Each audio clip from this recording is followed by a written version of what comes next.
Hey there, we are covering the March 2022 NERD report, the market update for Jacksonville, Florida. I'm 𝗀𝗵𝘁, co-owner of Edge Group Real Estate here in Jacksonville, Florida. This is 𝗀𝗵𝘁, co-owner and team lead. While 𝗀𝗵 runs all things sales, my day-to-day with investments and developments keeps me in two places. In the field, checking out potential opportunities, and on the computer, researching hyperlocal data. So if you're looking for insight on Jacksonville real estate, you've come to the right place. Thanks for checking out our channel, and if you like it, please be sure to subscribe. So jumping into it, what we're going to go over is some upcoming projects that we have, whether they're flips, new construction, new developments. We've got something really cool in 𝗪𝗲 coming up. What we're buying, we're also working with a hedge fund, so we're going to go over those numbers. Family reunion is a Keller Williams convention. We took one big takeaway from that might affect you. Some market-based team changes, some of the things that you guys can expect from us if you're buying or selling. And then the market update with the five important pillars: the closed sales, home prices, months of inventory, mortgage rates, and we're throwing in the affordability index for Jacksonville and what it looks like. So let's get started. Okay, so upcoming projects for us. We have a big one. It's called Johnson Commons. It is in 𝗪𝗲. It's 91 townhomes. It is, as far as we know, the only newer fee simple real estate that you're going to be able to own in downtown Jacksonville. 𝗪𝗲 is part of downtown. It's going to be close to the Lift Every Voice and Sing Park.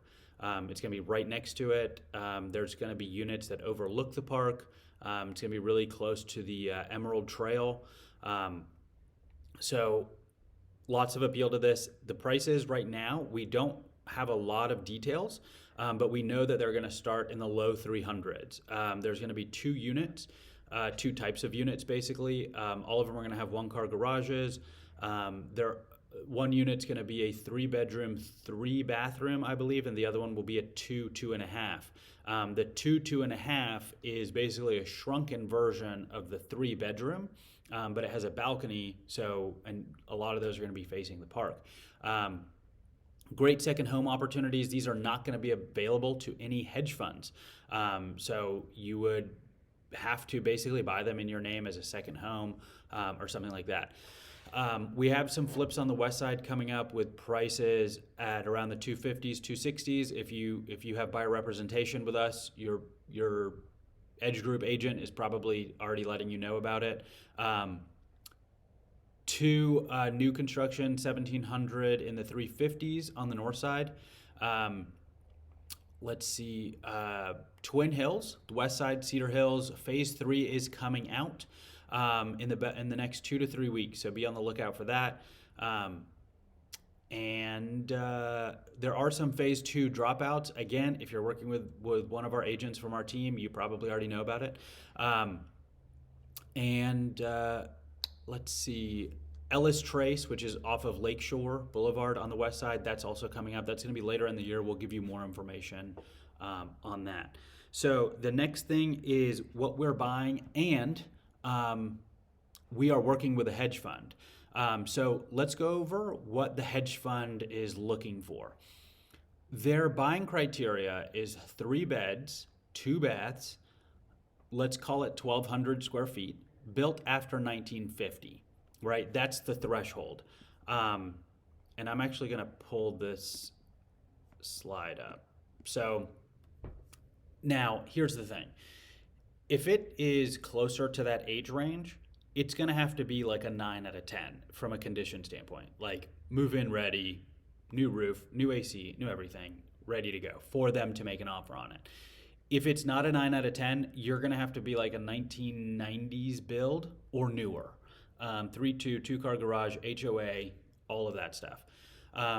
If you're interested in that, let us know. I've got the net sheet up to basically explain kind of what it looks like. We just had a customer, their house appraised for $300,000, and I actually have the example up here. And they got an option from an iBuyer, which is, you know, the ones you see on TV. that was basically the same as our hedge fund. And you can see the net numbers. They actually netted more going through us and our hedge fund than if we would have listed the property, and they netted more than if they would have gone with the iBuyer that you hear on the radio. So just keep that in mind. Like they're taking home more money either way, and we're able to go direct. So we're saving the customer a lot of money. The hedge fund is also paying for title insurance. Huge benefit if you're trying to avoid the cleaning of the house, getting everything ready, all of that stuff. You guys know that we're great on the listing side, but we'd be doing you a disservice if we weren't offering you every option. So this is a really good one. Now, if you've got those houses that are in bad shape, right? I don't know, 5, 6 out of 10 and under. We are looking for those houses. We've got a very heavy push on buying more and more renovations right now. We also minimum 3-bedroom, or it can be converted into a 3-bedroom. We will still do some historic renovations. We've just been getting a really hard time with those. We love doing them. We love Riverside, Springfield, San Marco, all of those. It's just some of them are taking 6, 7, 8 months to do, and then getting them on the market and all of that stuff.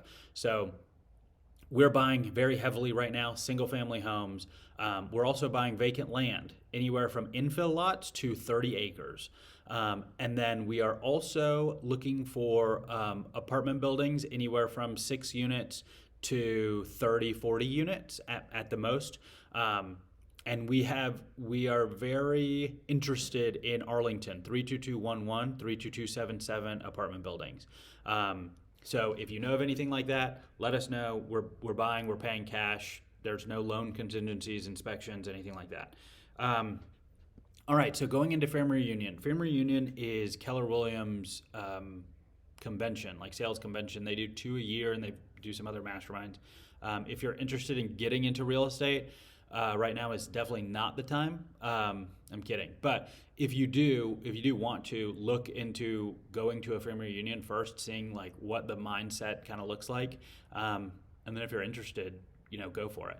But you can kind of get a peek behind the curtains to see what the business is really actually like, especially on the retail side. Everything they discuss is retail. They're not talking really about hedge funds. They're not talking about buying homes, fixing them up.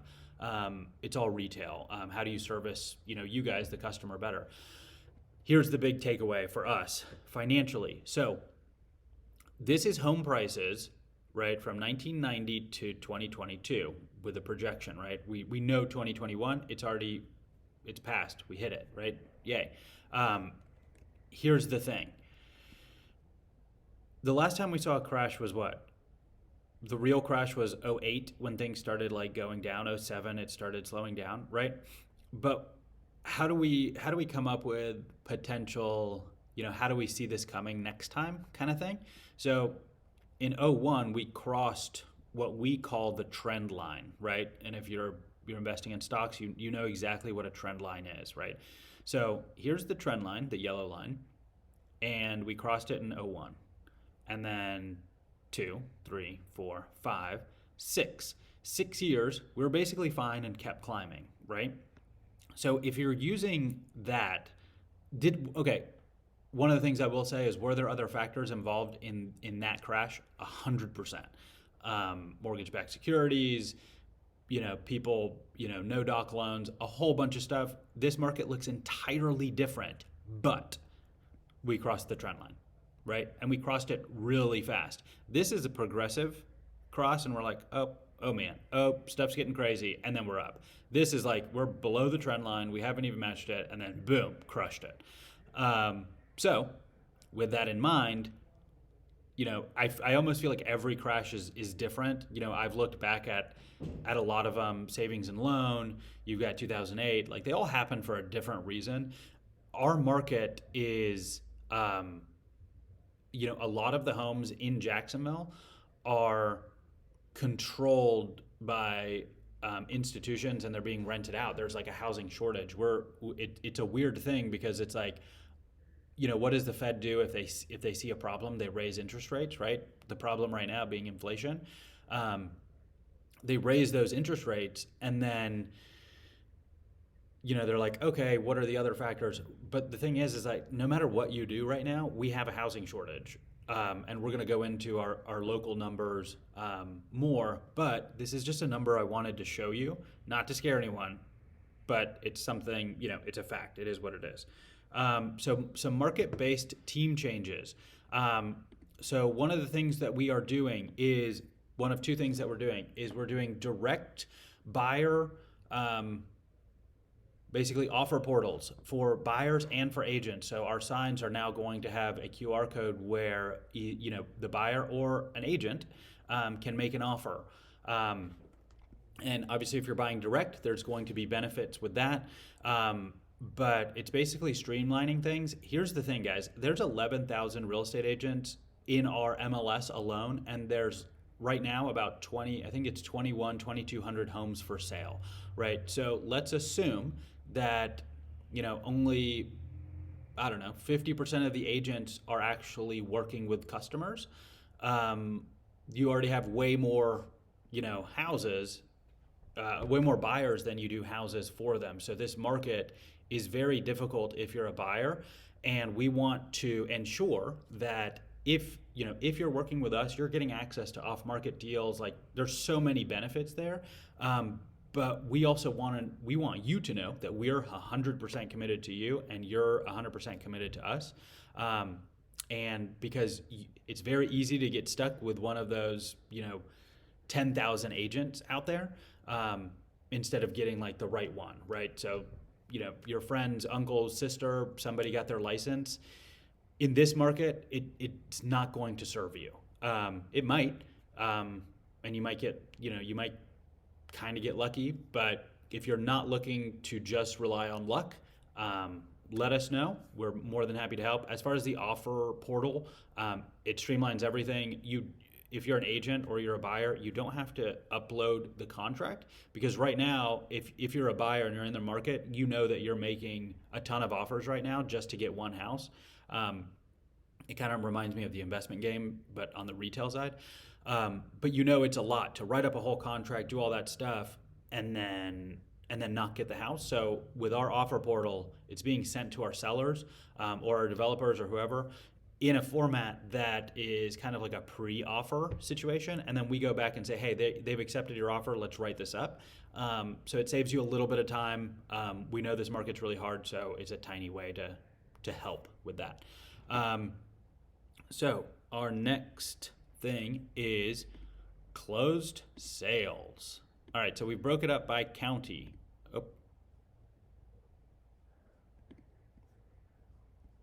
Jumping the gun.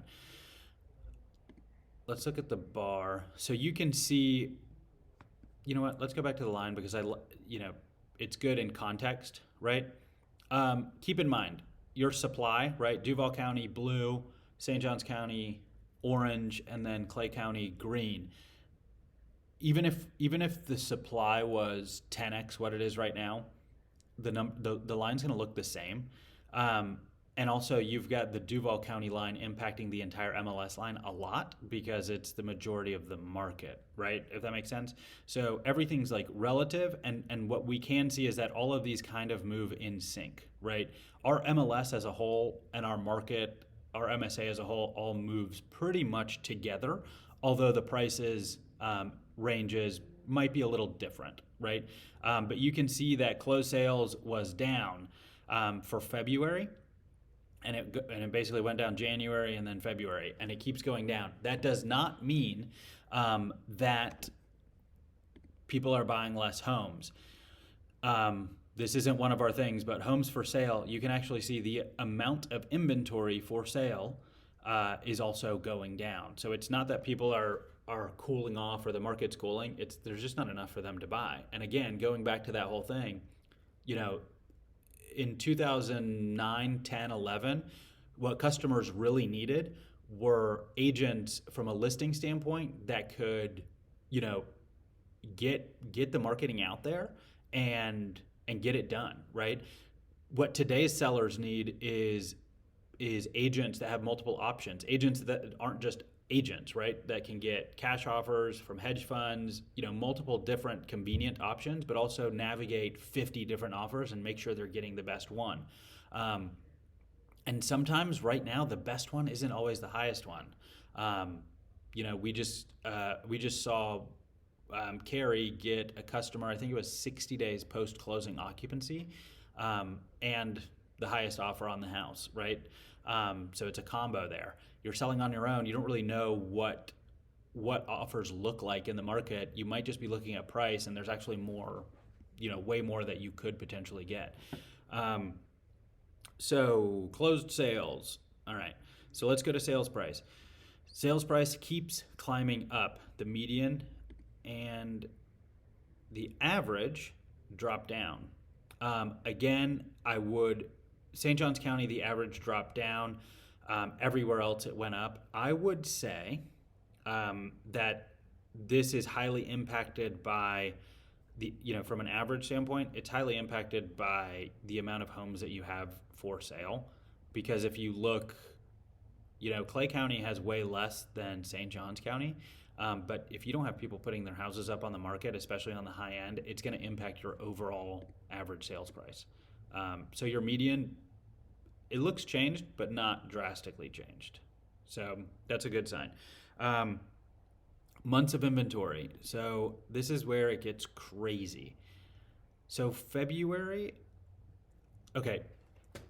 So this is the thing. In February, across the board, for all of our major markets, you're seeing less than a month's supply of inventory.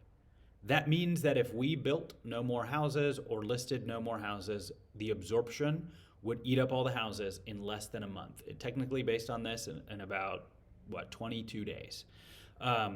So if you are planning on selling a house in the next 30 to 60 days, based on what the market looks like right now, you will have significant demand.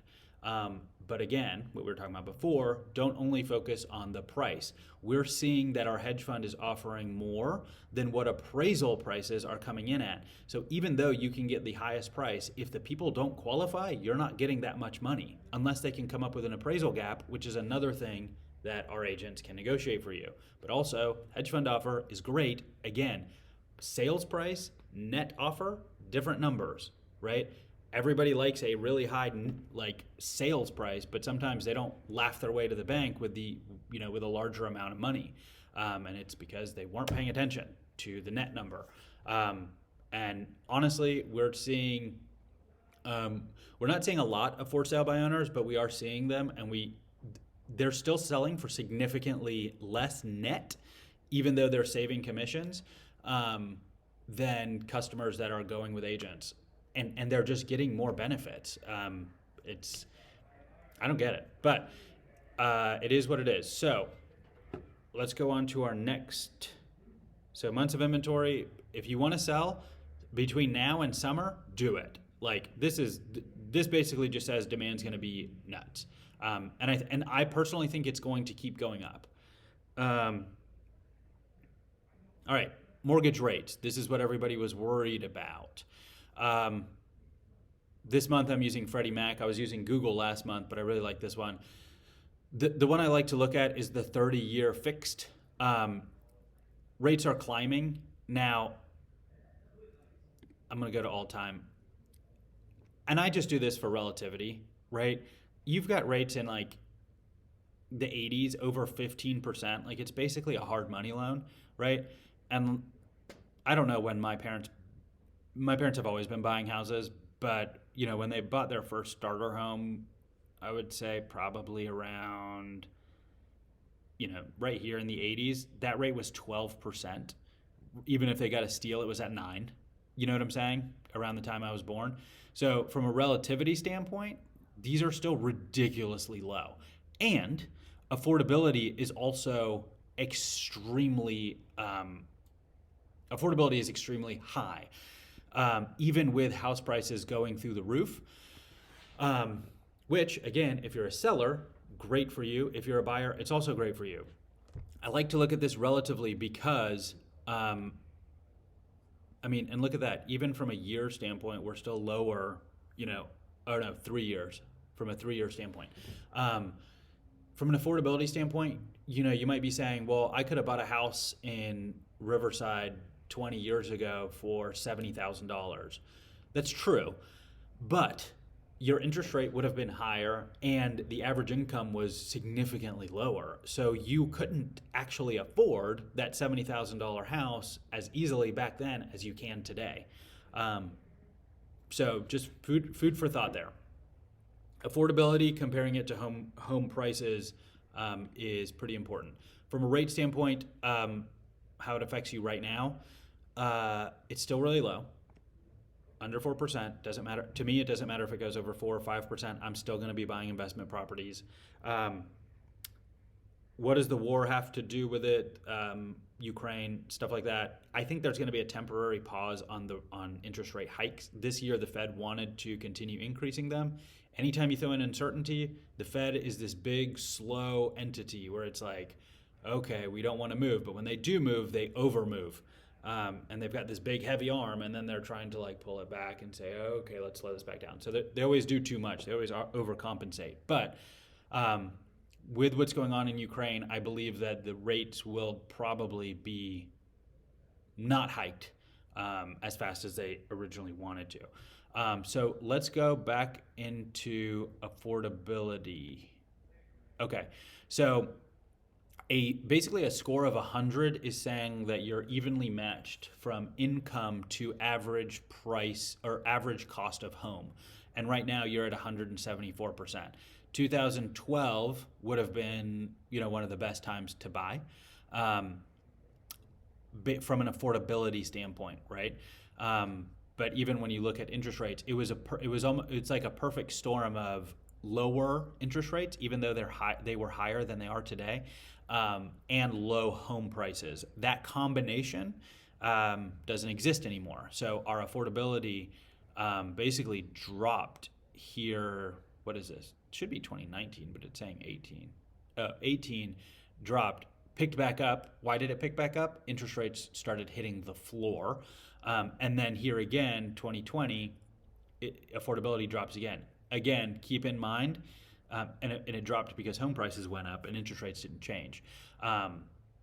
Keep in mind, over 100, awesome. Jacksonville as a whole has always been an extremely affordable market. It's the reason that we're seeing people from New York, California, Seattle, anywhere that they have a high state tax, you're seeing them come here. And if you guys live here, you already know this. We have an abundance of water. We have so many parks. It's just an awesome place to live. But the takeaways for March are that if you're looking to sell in the next 90 days. We have some properties that we're going to be selling. And the reason we're doing it is because we want to give people the time to make that decision before summer, get their kids moved from one school district to another, figure out those plans in the summer when they're not in the middle of it, because it's a pain, right? And I know as a buyer, you don't really have much of a choice because of how the market is going, when you're going to find that deal, when you're going to find that deal. When you're working with us, you have more choices. Not to brag, but you just do. So I get it. On the buy side, it's going to be a little harder for you to make that choice. But as a seller, if you can give people that choice, you just saw that the months of inventory is less than one. Less than one. If you're going to sell now, and then take that equity and then put it into another property with a long-term low interest rate, on property, 1031 exchange it, move it up, whatever you're going to do. Even though the prices are higher, there are still deals out there. Call us. We'll help you find those deals. If you're selling one property and cashing out and moving into another asset, let's get you into those deals. We're still buying them. We're mostly finding those under market value deals as for sale by owners, and they swear they're not underselling, and they are every time. Not every time, just most of the time. But we're all about options. Give them the options. So if you have any questions about making that happen, our whole team is available to go over the options, and we'd love to help. So thanks for checking it out, and hope you guys have a great month.